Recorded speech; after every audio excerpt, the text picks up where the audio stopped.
안녕하세요. 오늘은 한국기독학생회 IVP죠. 거기에 소책자 시리즈 중 하나인 데이비 필드의 직업과 소명, 이 책을 가지고 좀 깊이 들어가 보려고 합니다. 혹시 그런 생각 안 해보셨어요? 월요일부터 토요일까지 하는 일이 그냥 주일 예배 기다리는 길고 지루한 터널 같다. 뭐 이런 느낌이요. 이 책이 바로 그 생각에 정면으로 질문을 던집니다. 오늘 저희 목표는 여러분의 매일 하는 그 일을 좀 다른 눈으로 볼 수 있는 그런 실마리를 찾는 겁니다. 네, 시작부터 좀 흥미로운 게요. 성경이 하나님을 일하시는 분으로 묘사한다는 점이에요. 아, 하나님을요? 네. 창조 때 보면 흙으로 막 뭔가를 직접 만드시는, 그러니까 손수 일하는 장인, 토기장이처럼요.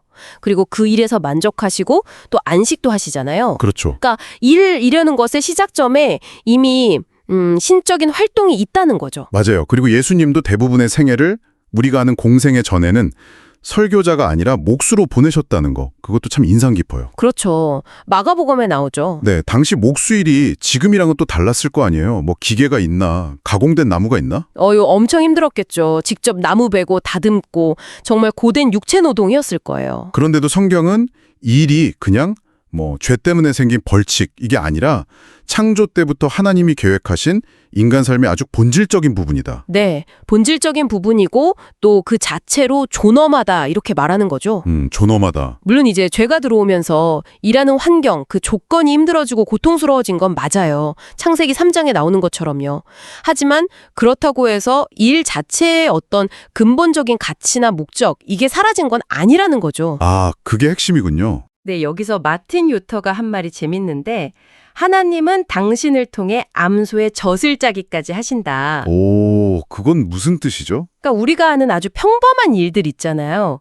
그런 노동을 통해서 하나님이 이 세상을 계속 돌보시고 유지해 나가신다는 거예요. 창조 사역을 이어가신다. 뭐 이런 통찰이죠. 와, 그럼 내가 하는 일이 그게 뭐든 간에 하나님의 창조 세계를 가꾸는 데 기여한다는 거네요. 그렇죠. 그렇게 생각하면 그 어둡게만 느껴졌던 터널에 빛이 좀 들어오는 느낌이지 않을까요? 이야, 정말 관점이 확 바뀌는데요. 그럼 이제 많은 분들이 궁금해하는 거, 소명, 영어로는 vocation이라고 하죠. 부르심, 이 개념은 어떻게 이해해야 할까요? 네, 소명. 보통은 목사님, 선교사님 이런 특정 직업에만 해당된다 이렇게 생각하기 쉬운데 맞아요. 근데 이 책은 그런 생각은 좀 성경적이지 않다고 강하게 얘기합니다. 아, 그래요? 네, 그런 위계적인 구분, 어떤 직업은 더 거룩하고 어떤 건 덜하고 이런 구분을 단호히 거부해요. 모든 그리스도인은 직업이 무엇이든 다 소명을 받은 사람들이다 이렇게 주장하죠. 모든 그리스도인이요? 네, 소명은 말 그대로 부르심이지 특정 종교적 직업에 붙이는 딱지가 아니라는 거예요. 사도 바울도 보면 에베소 교인들, 그 사람들 직업 엄청 다양했을 거 아니에요? 그렇죠.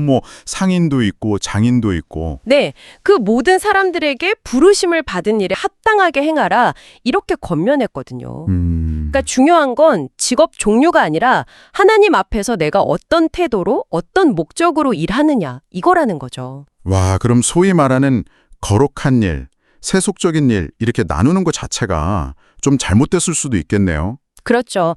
이 책은 바로 그 지점을 강하게 지적해요. 그런 이분법 자체가 비성경적일 수 있다고요. 그 지점이 정말 중요하게 와닿네요. 자, 그럼 이제 일하는 동기로 넘어가 볼까요? 그냥 월급 때문에 승진하려고 이런 걸 넘어서서 그리스도인에게는 어떤 다른 동기가 있을 수 있을까요? 매일 똑같이 반복되는 일 속에서 의미를 찾는 방법 같은 거요. 핵심 동기는 역시 성경 말씀에서 찾아야겠죠. 골로새서 3장 23절. 무슨 일을 하든지 마음을 다하여 주께 하듯 하고 사람에게 하듯 하지 말라. 아, 죽게 하듯 하라. 네, 그러니까 내일의 궁극적인 대상, 내가 누구 앞에서 일하는가, 그게 하나님이라는 인식이죠. 이게 아무리 단조롭고 때로는 의미 없어 보이는 일이라도 마찬가지라는 거예요. 책에서 예를 하나 드는데 좀 충격적이에요.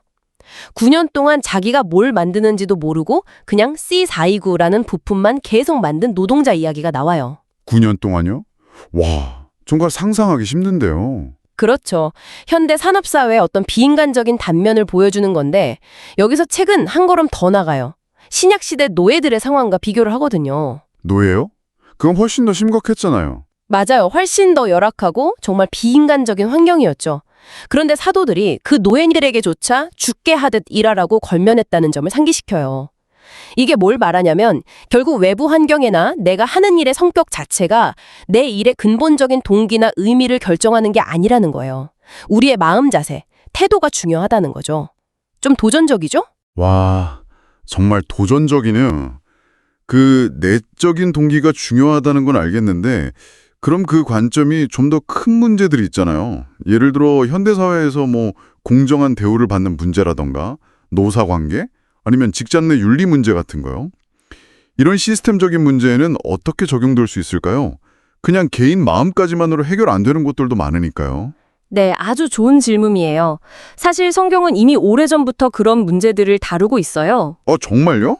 네, 예를 들어 신명기 25장에 보면 갖지 않은 저울추를 쓰지 말라는 명령이 나오거든요. 네, 들어본 것 같아요. 그게 단순히 상거래에서 속이지 말라는 걸 넘어서서 오늘날로 치면 뭐 허위 광고나 부당한 상술 같은 것까지도 포괄할 수 있는 원칙인 거죠. 또 야고보서 5장 같은 데 보면 고용주가 노동자 싹을 부당하게 안 주는 거, 이거 아주 강하게 비판해요. 그렇군요. 그리고 좀 흥미로운 건 책에서 노동자들이 서로 연대해서 뭐 예를 들면 노동조합 같은 걸 통해서 정당한 권리를 요구하는 것 자체는 성경적으로 근거가 있다고 봐요. 오, 노조 활동도요? 네, 다만 그 과정에서 이게 그냥 집단적인 탐욕이나 이기심으로 흘러가서는 안 된다고 경계하죠. 예를 들어 파업 같은 집단 행동을 할 때도 그냥 우리 요구만 관철시키는 게 아니라 이게 공동체 전체에 어떤 영향을 미칠지 이런 것까지 신중하게 생각해야 한다. 누가복음 3장 같은 데서 그런 정신을 읽을 수 있다는 거죠. 그러니까 개인의 동기뿐만 아니라 관계 속에서의 윤리적 책임, 이것도 중요하다는 거네요. 맞습니다. 그것까지 다 포함해서 소명이라는 거죠. 와, 오늘 데이비 필드의 직업과 소명을 통해서 일에 대해 정말 다양한 각도에서 생각해 본 것 같습니다. 이 이야기들이 지금 듣고 계신 여러분의 일상에는 좀 어떻게 다가오시나요? 핵심은 결국 내가 어떤 일을 하든 그 일 자체에 존엄성과 목적이 있을 수 있다. 그리고 중요한 건 어떻게 또 왜 그 일을 하느냐, 이거인 것 같아요. 아까 말했던 그 어두운 터널이 조금은 다르게 보이기 시작하셨으면 좋겠네요. 네, 여러분의 일이 그냥 먹고 살기 위한 수단, 이걸 넘어서서 하나님이 여러분을 부르신 삶의 현장 그 자체로 여겨줄 수 있다, 이런 가능성을 열어주는 거죠. 마지막으로 질문 하나를 좀 던져드리고 싶어요. 내일 아침에요, 여러분 책상 위에 놓인 그 업무들, 또 만나야 할 동료들, 어쩌면 좀 피하고 싶은 그런 어려움들까지도요, 이것들을 소명이라는 렌즈, 그리고 죽게 하듯 한다는 그 관점으로 한번 바라보신다면 과연 여러분의 하루가 어떻게 달라질 수 있을까요? 한 번쯤 깊이 생각해 보시면 좋겠습니다.